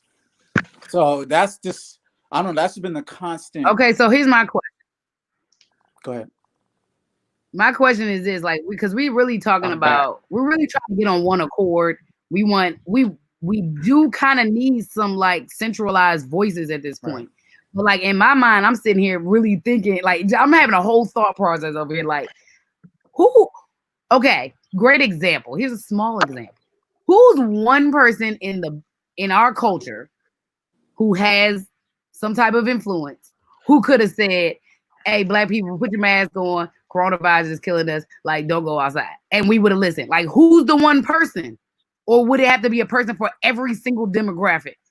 Every niche group. Barack. I feel like Barack Obama, but I don't think he'll do it. He would have to be the one, I would say, because who else? No, who would be the other person? Because there's a lot of false. He needs a team. There's a lot of false hotep people that white people. So it's got to be somebody. I think it needs to be somebody in their niche, in their own niche, in And every it niche, group like. like music, fashion. But then that's hard because now you're like you gotta buy this person or something like it. And I don't know, like it I gets feel like weird. him and Michelle could rally up a crew. Who? I feel like Obama and Michelle could rally up a But crew. what That's what I'm about the saying. people For who don't? sure, for sure. Like a They could Knights rally of up a crew that But what about the black people that don't like them? Hmm? What about the black people that don't like them? It's always gonna be somebody that don't like somebody. Right. We gotta get to the majority of people. It's not the majority Way more though. than y'all think. It's There's, not the there's always majority. there's always gonna be that though, because remember, part Them of Way him more than we think. It still doesn't mean it's a majority. Y'all keep forgetting about the religious conservatives, like But think about it. Think about in it the like black this. community. we're Think not about gonna it like have. this. But they're not the majority. When Malcolm was doing what he was doing, you didn't have. He wasn't loved. Neither was Martin, Right. for that matter. So it's like you said. There is going to be. I feel like More it than has to be one. some type of committee. That Yeah. way you can get certain people on I like that that committee. idea. A committee of Yeah. them. You get a crew together. You have your speaker, but you have enough people to kind of hit other demographics, and everybody Exactly. can have a different style and approach, but we need to be united under one mission. I did right. One mission. Like, even all of us here, like I'm sure we all have different ideas about things, but we are come together under this platform under one mission. Yeah, We like perfect have example. different When, people we relate to, but right. one mission. Right. And perfect example for that, like I saw that take some flight when it was Gucci and like 4 other designers doing all the racist stuff. T.I. put out the little steps and they followed the steps and everybody posted that one thing and everybody followed those steps to ice them out for that month or whatever the idea was, right? And then they went and had these cultural committees to deal with those fashion lines. Beyonce and Jay-Z did a similar thing with vegan going plant-based. They put a step up. They were like, here's this, you share this, that means you're going vegan on Mondays, or that means you're, doing plant-based on Fridays. Or, so I know there's people that can absolutely get it across. I think we just need to get to that one blueprint that Okay, so like I'm thinking while you're talking about that, I'm thinking about all these organizations that exist. Like I think that if we start with that as maybe a basis of a representative or a representative group that can from each organization that is dealing with because a specific um topic or a specific area of operation, you know what I mean, like some groups just deal with certain stuff. So if they're aligned with other groups and then maybe they have a liaison between them that is a part of the panels and the discussions that are dealing with these issues, if they need to reach out to another group, they have that. I think there's too many doing the same thing that aren't coordinated enough so that it's not the same stuff happening everywhere. Like if you're doing criminal justice reform, it needs to be for top down. It doesn't need to be like in California or in New York right, or in Alabama. It needs to be right, everywhere. right, It needs to right. be going about it the same way because Like how like just how if a case is won, Marshall versus the U.S. over here, and it's under a certain thing, and it Um, was precedented. It created its own precedents. Others can use that. So we need to lobby right, like that. We need to do our reform the same way. so it's right. kind of like so it's utilizing since we're all connected. It's kind of like utilizing these. Like I'll just give you an example. Like I put that. Like I was telling you, I took the anti-racism course with all the black at accounts. I've went and tried to find every single one of them, and Mm-hmm. all of them are at different stages of, I guess, putting information out and asking for setting guidelines to present to their schools as demands to make these changes within these schools. Mm. But the thing I've been doing these past few days is since I took this anti-racism one-on-one course, I've been forwarding all the schools their but also the schools that have gotten their their demand lists together. And they presented it. I've been taking those demand lists and forwarding them to all the other schools that are not necessarily all the way there, so that, well, my hope is that they can, okay, we have a framework now that has been successful over here in Georgia. We can apply this in New Jersey, and then the people in Pennsylvania, you know what I'm saying? Okay, bet this is what the school, like, this is how the school is responding here in Georgia. Let's see how they're responding there. And then it's kind of like, but I think that would take, like Matt was saying, a central place, a platform that everybody comes to for the information, kind of like how we did it back in the day in Egypt, or even from Timbuktu, where everybody came to these central areas of knowledge and they would take that knowledge back. So it's trying to find that central. I mean, the era we live in, we have these platforms, so it's almost like it's there. It's just influential people who to funnel everybody in the same spot. Right. Wait, I love this. Lily said, yeah, we need Killer Mike, the Carters, the Obamas. For the younger generation, you have Tyler, Chance, those twins from Grownish, and and somebody for the older church, like somebody from a church pastor, politician, And something like that. We got to be real. For it to be as big as we want it to be, it's going to have, like Jay-Z said, sports and entertainment until we even. So it's going to have to be sports, entertainment, politics. Yep. All our, and that's exactly who those. And it's funny that she named those people. One, because the Carters got lock on the girls she's talking about, the sisters, on Chloe and Haley. So that's a group effort. Right. But I'd add like a Nick Cannon and I would and a add DC Nick Young Cannon. Fly.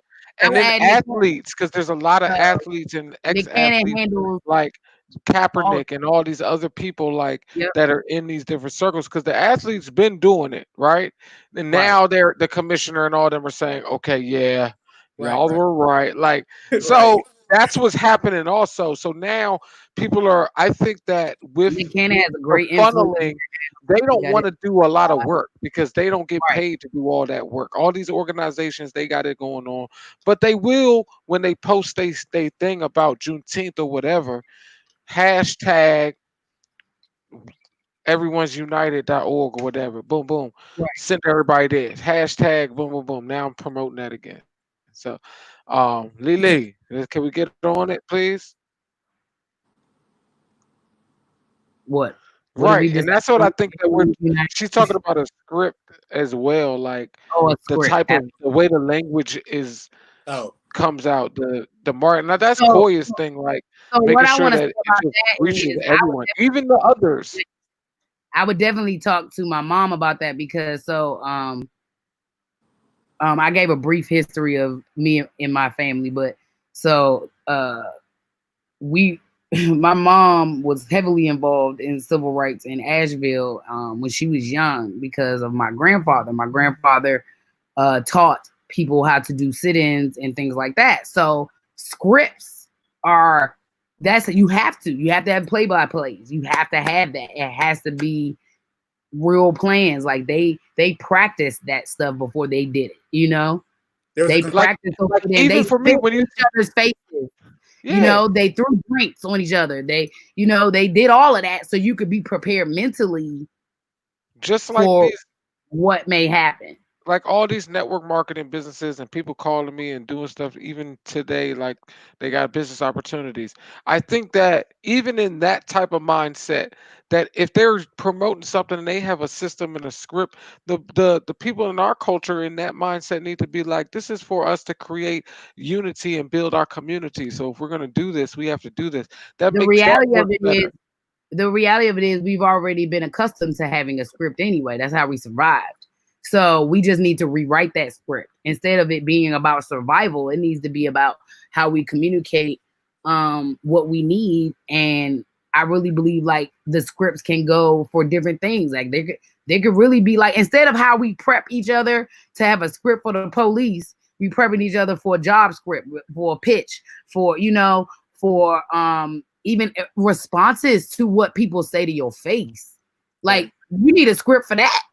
the youngins don't know how to respond to it. I've seen it in the workplace. It's rough, you know, and they don't have they have a little more freedom. We had some restraints. We were not Well, allowed to say and that's what I was gonna say. Like, we gotta. The script is important because we can't just give them the old way passive ass script that's no, gonna be like, no, okay, all right, sir, we're not. Nah, we're no, not doing that.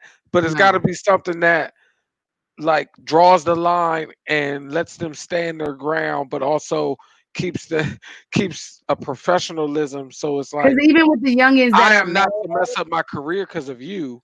like even the youngins that are mad that I'm talking about our people, the young ones that went out there and they started looting, not the ones that were set up to loot.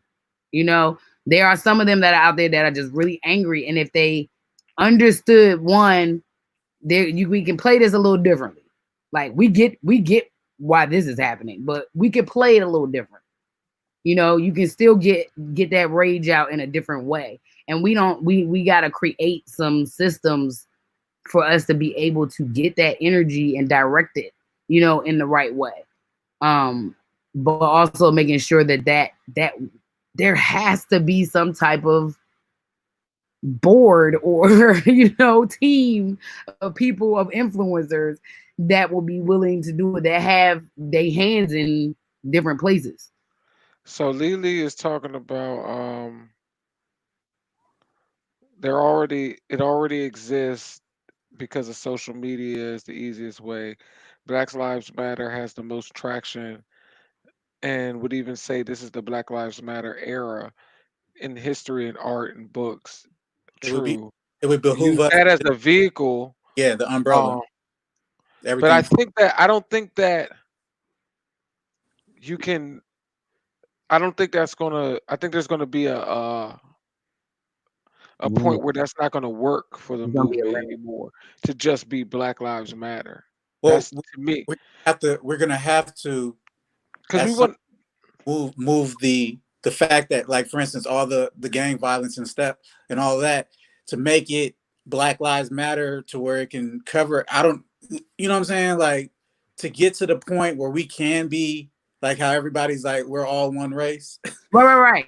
Until we can get to there, we gotta internally, That would be an initial platform, right? but that's yeah. what I mean by using the time that we're in, the Black Lives Matter era, Hmm. as the base to push that. If we get these organizations involved, like They look, need to know the because they next step. still You only can't just hear Black have Lives Matter their if you don't know particular about the niche. unification of it. Right. They only have their particular niche that they work in anyway. So Right. I don't think that they need to try to expand outside their niche because there's other organizations. We just want, like, when we put okay NAACP or Black Lives Matter or whoever It needs to to be a partnership. be able to help push the fact that now this is the information source. So they don't have to do that information source work. They don't have to Right. give the information. They don't have to be in the business of that. Right. Because they're in the Right. business of the era. So we can always push it with that Right. on the top. But I think a script and a blueprint is important. And I've seen it work. I know it can work. Especially now because of social media. A Um, script and a blueprint on how everybody, because everybody has a part to play. So figuring out the roles that are available depending on where you're at in your life, right? right. People can sacrifice a lot more time. Some people gotta go, like how that comes back to how to balance that. So figuring out, and it can be attacked from different areas. Like we got education, we got criminal justice, we got legislation, um, Healthcare, healthcare. So, and I feel like there's one more,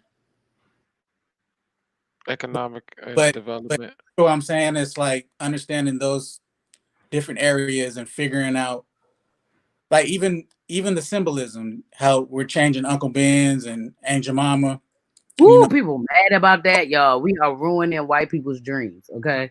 I did not know that this was such a thing. I we, got into a whole accidental conversation because I didn't realize the post that I was responding to was a Fox News joke. So the comments were bananas. yeah. Y'all, And they are really like crying. They're upset. They're like, y'all are tainting with our childhood memories. And I was like, okay, well, while y'all was over there eating up their pancakes and delicious syrup, we hey, was breastfeeding your children. you gotta look Okay. that's the part. We gotta get them to look at it from our perspective. That's what we're in. Like he said, this is Oh, that's what. Trust I schooled them nicely, but I just basically were like, because actually, you know why? One person asked. No one else asked. They were just judging, judging, judging. One man, one white dude asked a question and was like, "I thought this was kind of just like the Gerber baby. So what is the issue?" And I was like, you know what? I'm glad you asked. And so So I just gave him a little background, just enough to say, first of all, these were not their given names. That's number one. Those are real people, but they are not their given names. They are caricatures. Okay. And I was like, and these are what the caricatures stand for. right. Here's the history for it. And he was like, and I said, what's so hard is I know that this is a shock to y'all because this is a staple in your household. But ultimately, it's been taunting us for No, years. I'm sorry. I understand. I said it's been taunting us for years. Okay. They So, can't even explain what their attachment to it really is. their attachment is that one of them gave a whole because they can story say Aunt about Jemima. one of That's them it. gave a story about their Oh, mammy. Ben. One of them gave a They just story want to be able to about their say it. mammy. Like they were like, "Oh my God, I had this aunt, uncle that were black, and they took care of us." I was like, "What? Keep talking, because I'm gonna uncover that truth for you." Like, and Your so they mom. were really upset. They were like, "Well, what's next? You're gonna do it to the cream of wheat man?" Yup, Yeah. sure are. We're coming for you too. Everybody got to go. Now, No, Land they O'Lakes, think y'all, Land O'Lakes is like, they let's hurry think up and get her up out of they here think before they we come have for us. Get her up out disrespected of here. ourselves.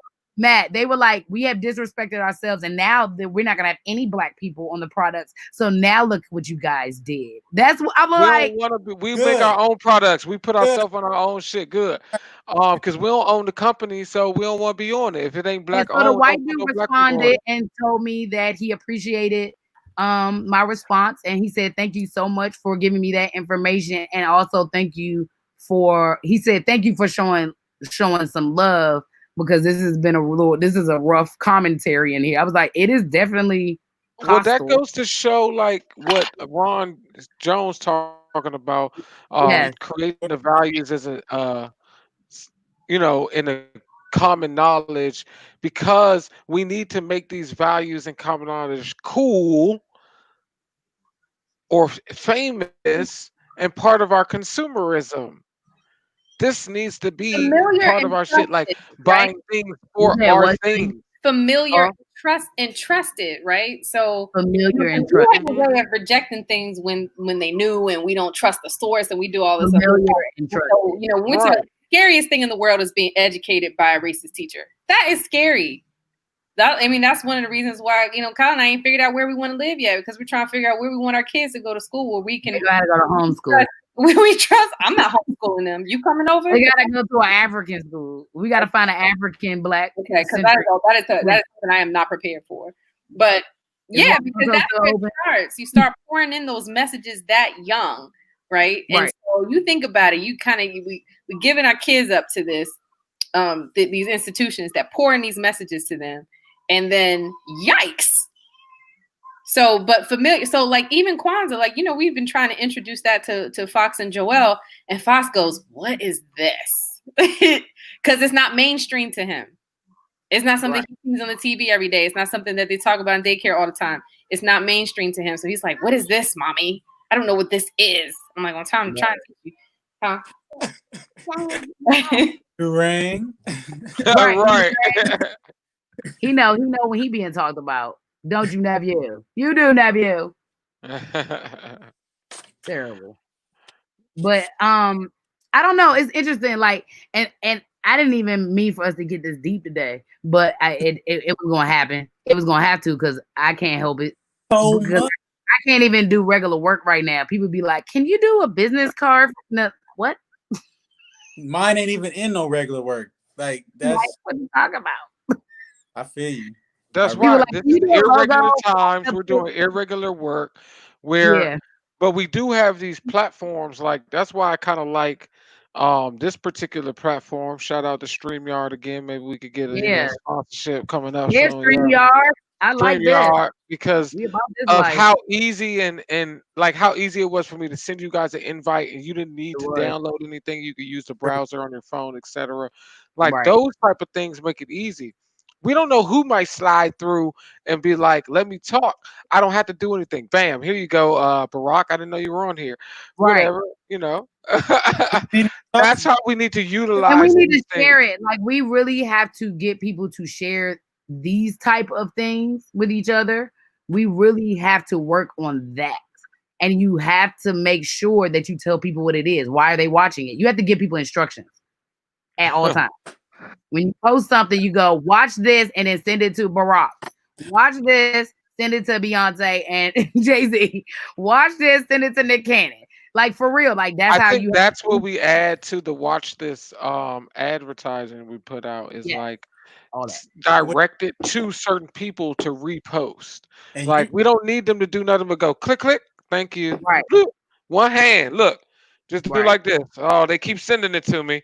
But if right, they get 1,000 of them, they're gonna be right, like, share. Fuck, get out my face. no, Thank you. no, real real talk. That's how I got the reporter from New York Times because and AJC is like I was okay. tagging constantly, sending constantly, going to the reporter, looking at their friends, seeing who Yep. friends with reporters, sending it to them. So it's Yep. kind of like if that's if it's about reaching somebody, it's more feasible at least than it ever Mhm. was to And And it's a good especially now, mission let me behind tell it. y'all It's right nothing now, negative. celebrities are still in the house. They not coming out yet. true They are in the house still. big They don't houses. what Because y'all some of tell them. them need the education. Some of them may click on and be like, you know what? They right. Because I don't want us to be sending like my thing is we got a lot of different views of stuff because then you'll have your really religious community like well this that and the third you have your super militant community or your hotep whatever You you want to know what's call interesting, Matt? this that and the third but we're not trying to We haven't brought up any of those divisive things today.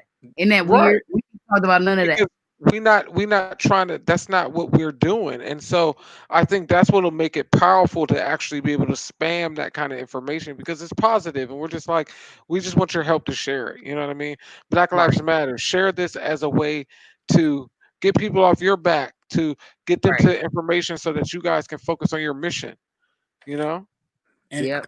me, it's like staying like politics is important, no doubt, but I feel like Republican, Democrat, we have to start thinking of something deeper than that right for us as a unit. Not to say we can't be Republican or Democrat, but it's kind of like as we move in this space of awakening as a group, as a whole, being able to be connected and learning, there has to be things that are more geared towards our experience and how our world is like we're like she was explaining Aunt Jemima.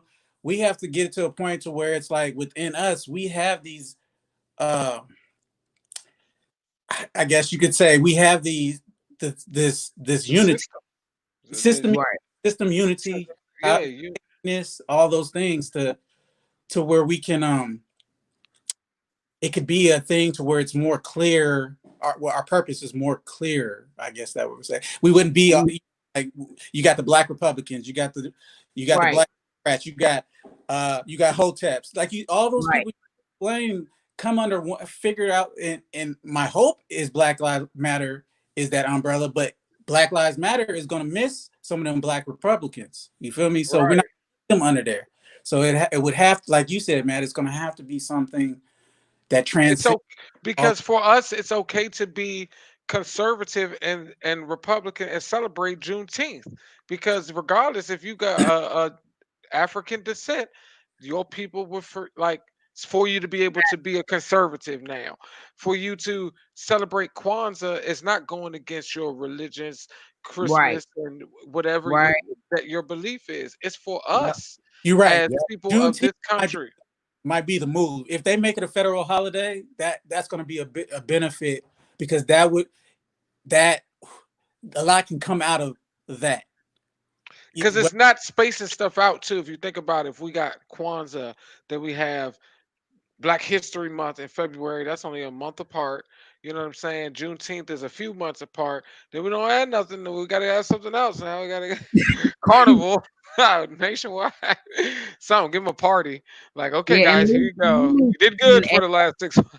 is saying all of them need the same thing, and that's pretty much what we're working on, is having that blueprint so that all of those organizations have the exact same information as a movement, but that they are showcasing it in whatever way they need to for their platform. Right. Lily But talked here's the about black script, civility.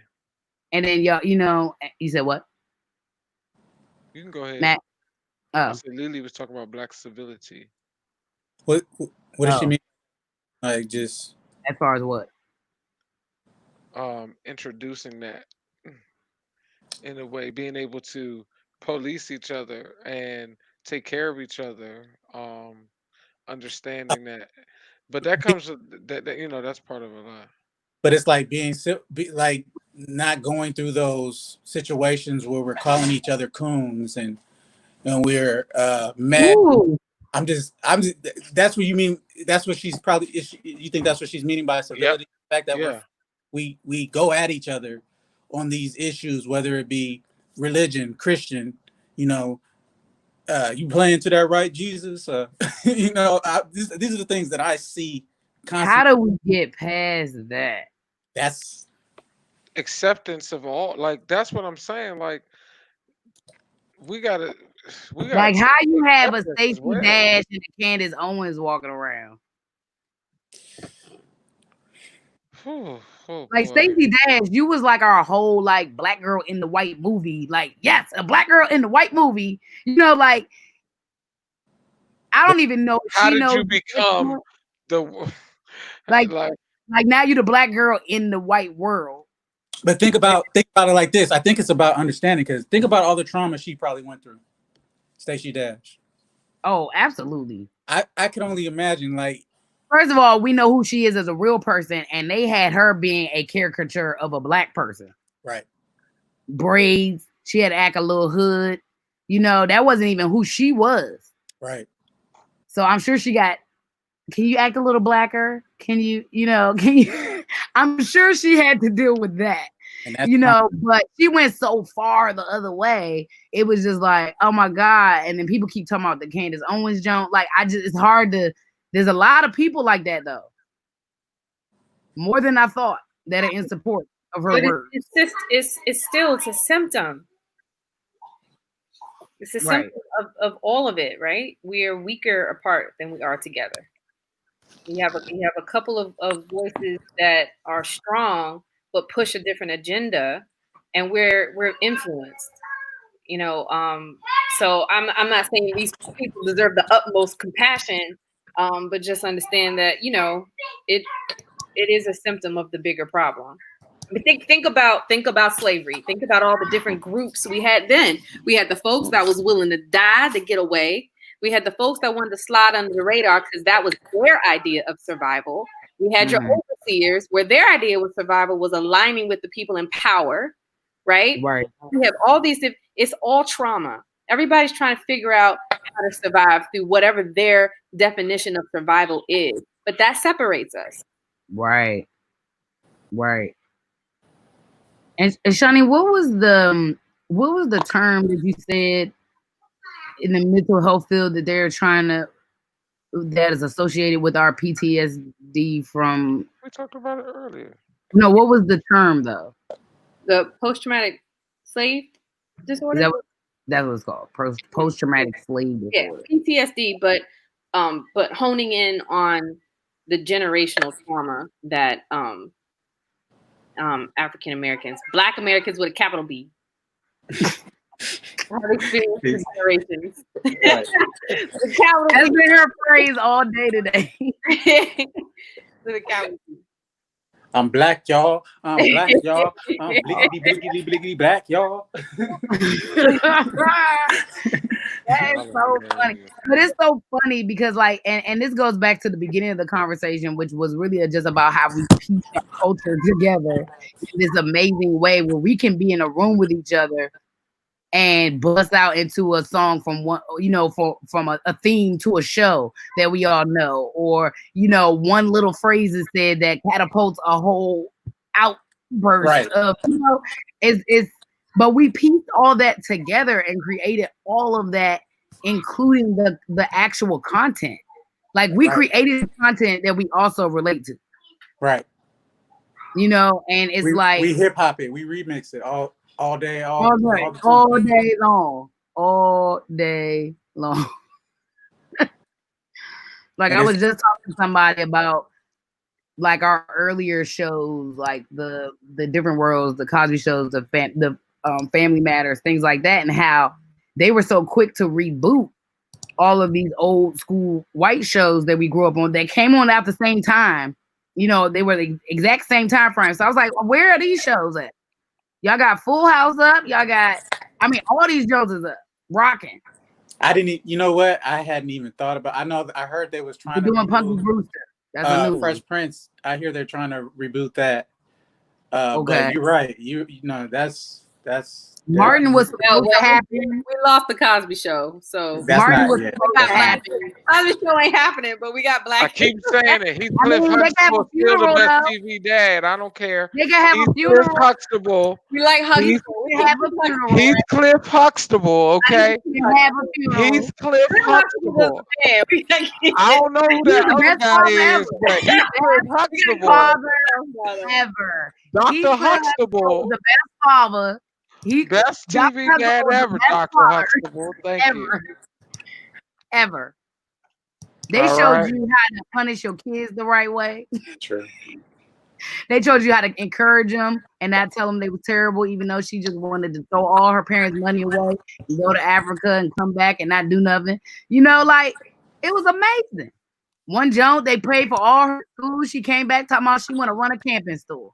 Like it was. They taught Theo how to live in the house with imaginary monies. They took all his stuff out of the house. Like that show. There was so many lessons. You're right. That is such an important. That different world where like people literally wanted to go to college because of different world. I wanted to show the show without the credits and shit. Just Cliff Huxtable, like he's a character. People won't know, like he'll die, and people won't know who he was. He is a character, bro. Like, oh man. So, but that's the right path. Yeah, we've pieced all that together. We have cultivated this amazing culture alone, and we gotta make it. We gotta make it work. They love it anyway. And we learned to laugh out of pain. Like pain is like think about the comedy. Think about all people are so mad when I make jokes right now. Like I put up very serious stuff all the time. I am like Angela Davis on my page. Okay. Me too. But sometimes I'm putting stuff up that's like should be sad, but you gotta laugh at it.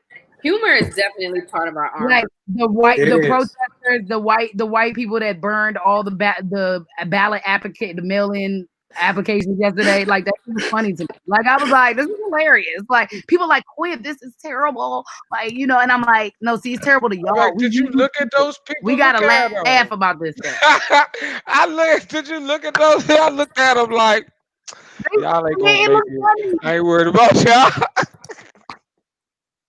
I ain't worried about none of y'all. Now, y'all got some friends. I'm worried about them. But y'all right there, that group, going skedaddle. Y'all, you got crazy minds. But y'all, anyway, it's loopy, man. America is loopy, man. People doing. Some of it we have to laugh at because if we cried every time something happened against us, we'd be crying all day. We'd be exhausted. But that's my point because, like I said, when I was 5 years old, this white dude hit me and knocked me out. Told me he was gonna beat the black off me. So that was my introduction to racism.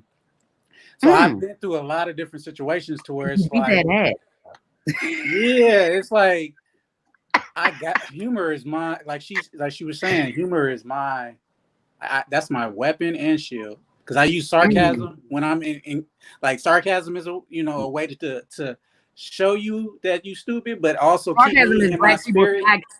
That's our sidekick. What's that? Sarcasm? Sarcasm is our sidekick. I'm We all telling have it. We real good at it. you, that's my skill right there, boy. It's natural. It's Without super that, I natural. don't even know. I've probably been in a lot more fights without sarcasm. Facts. But I'll be like, it's our way of expressing upset without the abrasiveness of it. That's still us performing in a way that keeps us safe, but still allows us to have a voice. Sarcasm is very functional for us. Right. It's like, how can I make sure you know that I see you without, knocking you Right. right So now? all of my white friends, I just talked to my white friends yesterday, and they all laughed because they had to hit me up when it started happening. They were like, Koya, I think I know, I get it now. And I was like, you get what? And they were like, you used to say to us all the time, every time we would say stuff, you would be like, nah, that's white people shit. I don't know what you're talking about. Like, and I would say it jokingly and friendly, that they would love. They were like, Koya, I love that you say that to us. I'm like, and one day you'll figure out why I'm saying Because I don't want to choke you. And they were like, thank you so much for educating us. You've been prepping us for a long time. I have. I've been prepping y'all. Because I knew because we do have those people that don't give a damn. They be like, "What the fuck you say?" And they go in on you like Well, whatever. and I'm also finding like the level of jokes that are used by white kids, and like, man, what was he calling them the other day? Man, I mean, if you get a chance, please go look at Black at Love It on Instagram or Black at Woodward. There's a lot of them. That the only reason I'm saying that is because it's kind of like, okay, that gives me the fuel to go out here and do these things. You know what I'm saying? Just to get out here and just even having this conversation with y'all, like, these type of communications, it's like a mastermind. So I'm sure we're gonna leave, and things that been said there's seeds that are being planted, and then, if the main thing that has to be done with all of this is it can't stop. Like, this has to be a lifelong mission for all of us, and understanding that everybody can't go protest, right? So understanding like it's important to understand who you are. I love that you said that you addressed that everybody can't go protest, because I want Shani to speak on that, because I had to ask her about it, because I was over here feeling some type of way. Like, I would usually be out on these streets. Who you telling? But I live with my mama. I cannot make her sick. I cannot get sick. We're using our specialty. I've learned every virtual platform. And there's so many different ways to be a part of it. Like, I got a 2 and a 4-year-old. I'm still scared of COVID. Right. I would be out there too, but I'm still scared. I mean, come on. It's still there. I'm still scared. But there's all kinds of different ways to lend your voice. And also to my folks out here who are taking breaks because that's their way of taking care of themselves. You don't need to feel bad about that. We are Black. We live this every day. We live it every single day. It's okay to take a break. It's okay to find a different way to be a part of the conversation, whether it's through talking to your people in your personal world, whether it's through your work. I'm a therapist. I do this all day. I just didn't think that I would feel guilty about it. COVID, so that's why, Right.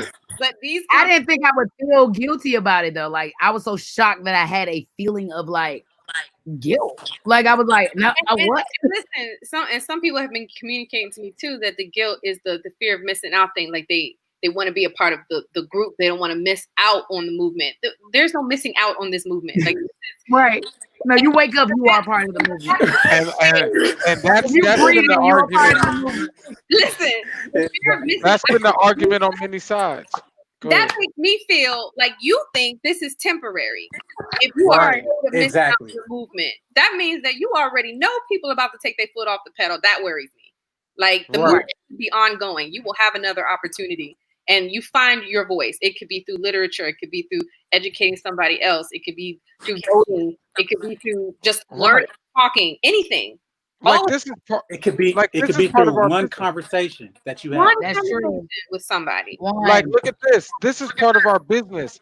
Koya and I, and this is our specialty now. Like part of our specialty, we've adapted to be virtual live broadcast specialists in a different way. Like I know all the video platforms to do this. I know every software.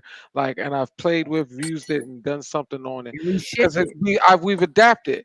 And it's been coming in handy because I'm not going outside because I'm the guy that when I go outside, y'all will already know. So you're gonna Yes, be like, agree. We know too. is that the Hey, army? hey, when It's I like, went why are We outside, you got a hey, black army? Who's the hey, black? when I went outside, It's hey, 80 you saw degrees? me get arrested, bro. You saw the pictures of me getting arrested. I So see you, and I'm not shaking. You know what I'm saying? Hey, can We do all got our part, but you're involved. You've always been that guy, and you're always going to be that guy. And you're involved, like you're the frontline general, like you out there. But you're what not was the just energy like out? What was the on energy on like the out ground. there? You're leading the people. There's somebody there. You're there to make sure they have somebody that can give them That's some like guidance in those moments, even when you're taking the fall, maybe for some others, or you see what I'm saying, like, it or motivates you're. me. It motivates Mhm. me, to be honest with you. But like you were saying, the energy. yeah. That's why I like when I saw people criticizing, I was like, at least I could tell they hadn't went out and did a march with anybody. You know what I'm saying? You can tell who, because when you go down there and you feel that energy, you're like, okay, all right, Right. this is That's right, real. Mike Wall. This is not fake. You know what I'm saying? These Right. people are real. And the thing about when I got arrested, which was the whole time I'm getting arrested, the whole thing, even when I got arrested and I got tackled to the ground, these kids came out and like was like, nah, you not about, like I have a picture where the girl was like, nah, you Oh, not about okay. to, you know what I'm saying? You're not about to like put your knee on his neck. She was putting herself Okay. between me, herself in the between me and the police. Mm. But Wow.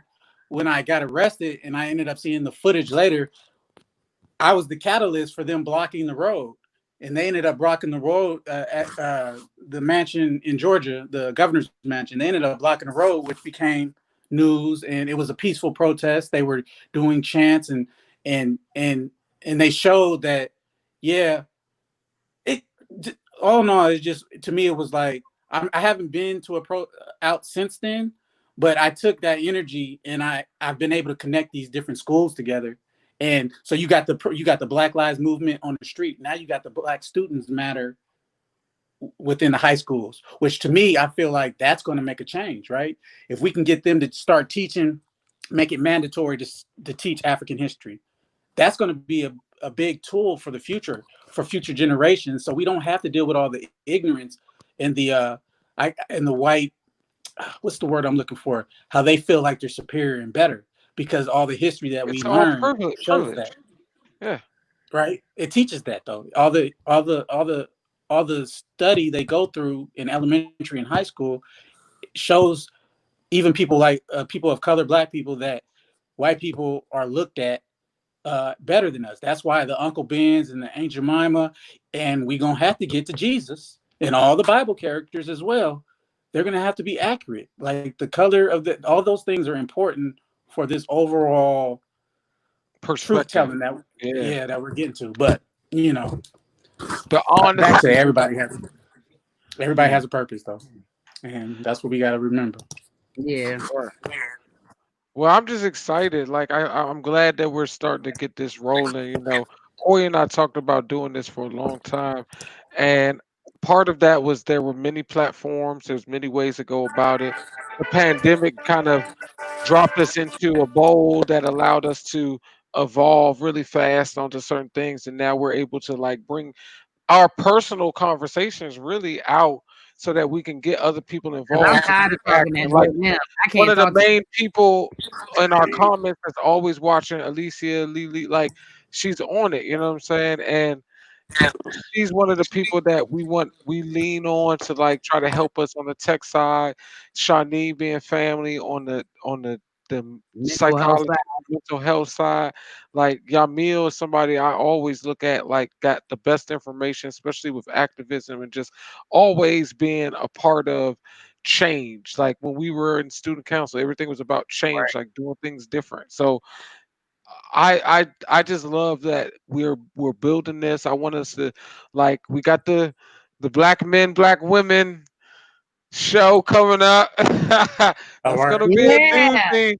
That's That was gonna be a new highly thing. requested. It was highly requested from our last chat when we Yeah, spoke about propaganda, and somehow black men and women seeped into it. and we're gonna get back on that, the propaganda in our culture and in our traditions, the between us. That's where we're gonna bring that back into that show because that's what some of our downfalls are. Because some of the propaganda that you were talking about the white kids and how they act is because of now they're getting different media. See, they're not getting the Yeah, I same want to media, hear those confessions of and them private kids. those Privacy. white kids are reacting to stereotypical media that they get that is portraying blacks a certain way, so they're really taking it on because they're inundated with so much of that information, you know.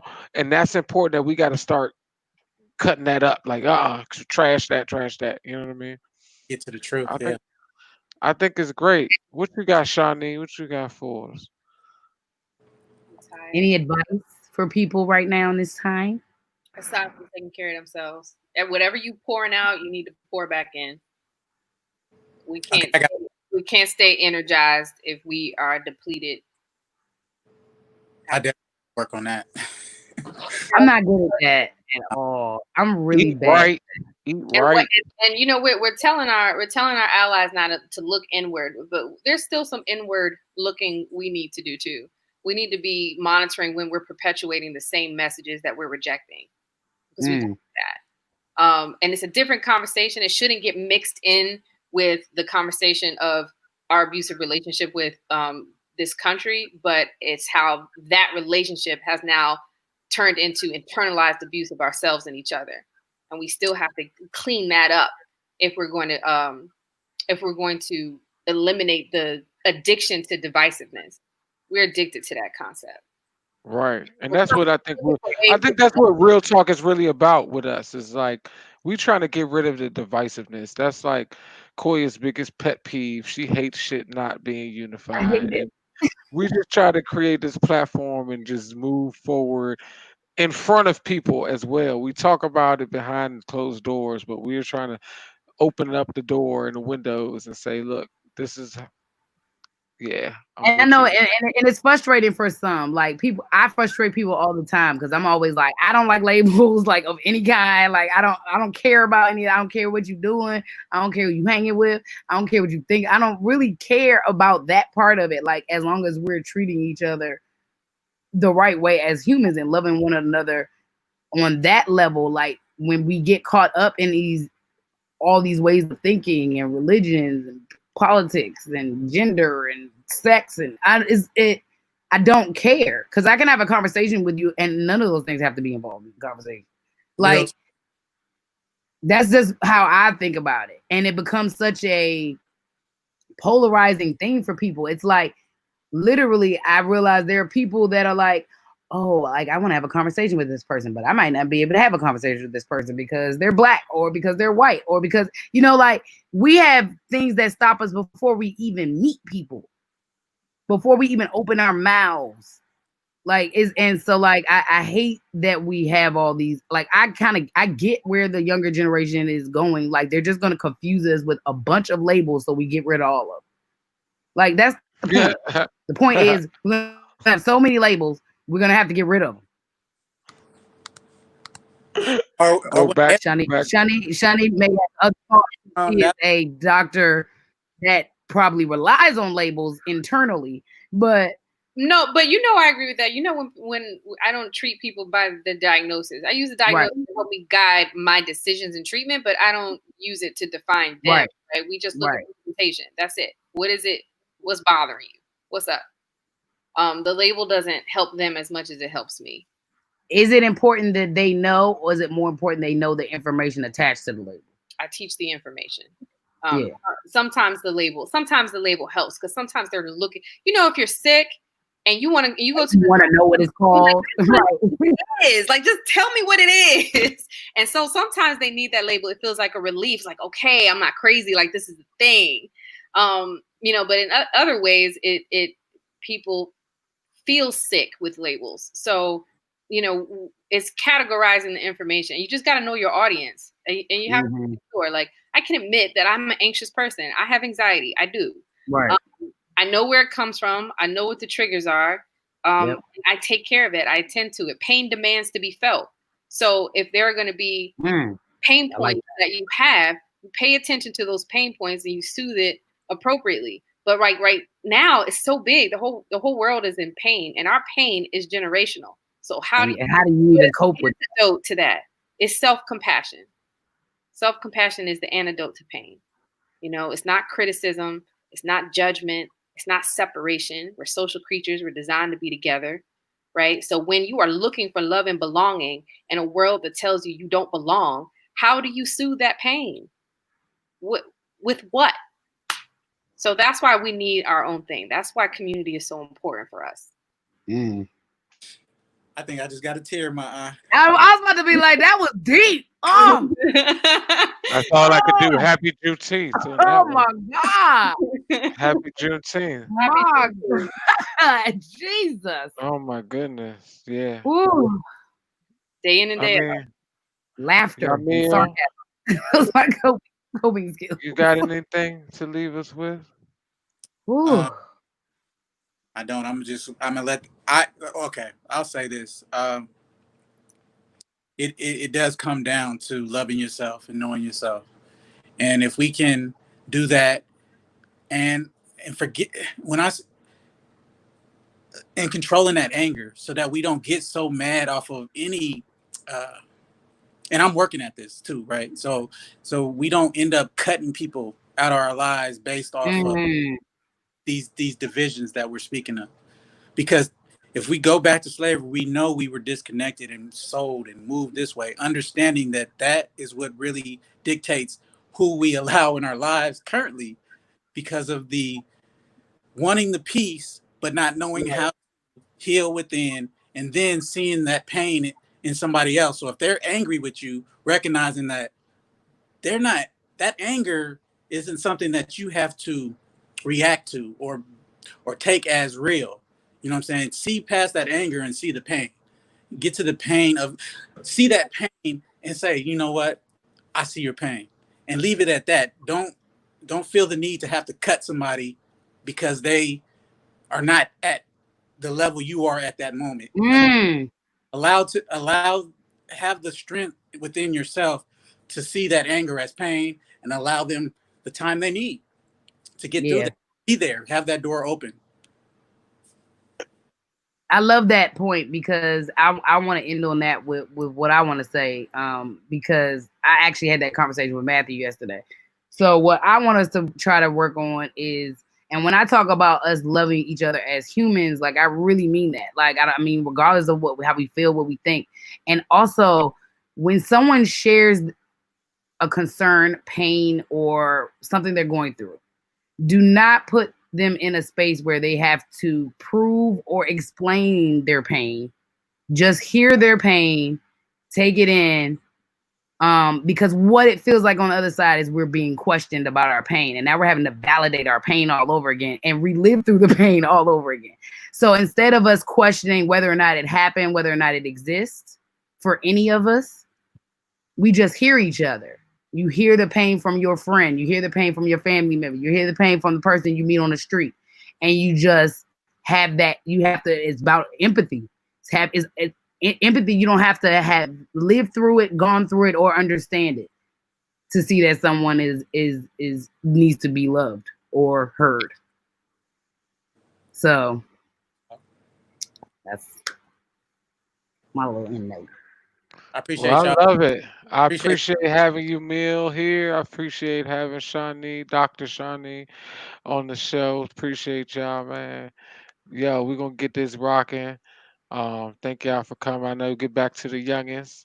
ah And y'all Happy can share. 15th. You can share the thank you. link This is also a YouTube link as well as the Facebook link. So Sure are that. Thanks, love guys. and light and goodness and all of Bye. Bye bye. All right, so it. Yeah. we out of here, man. Yeah. Like I appreciate you guys in the comments, and let me make sure we didn't. Let me just once over before we roll out. I appreciate y'all being everybody part. that came through. Mike Wally in the building. Love you, my brother. Hope you really getting some good info. Some Hope it really great spread. points. Shaleo, Nick, you know what I mean? Some So great many points people. Yanni, Sosa, everybody. on Doug, like Tony. great commentary, great information. There's so many folks, man. We're gonna try to do it better, keep some cool graphics, keep cool shit going. And We might yeah, man. keep this one for a while, right? Uh, We might be able to keep this one up for a while. We yeah, I we got like a it. I few, like it. We can we make a got a few frame black quick categories that we have to attend to. So, anyway. Because I want to do well, black defense as well, self-defense, community policing, and um, guns or no guns. mm, That's another conversation we'll get to because okay. we need our own I want, professionals. so I'll we leave can. it at Okay. that. All right, I'm gonna end the broadcast. Peace. Okay. Bye, guys. See the shirt. Thanks, victory everywhere. Juneteenth.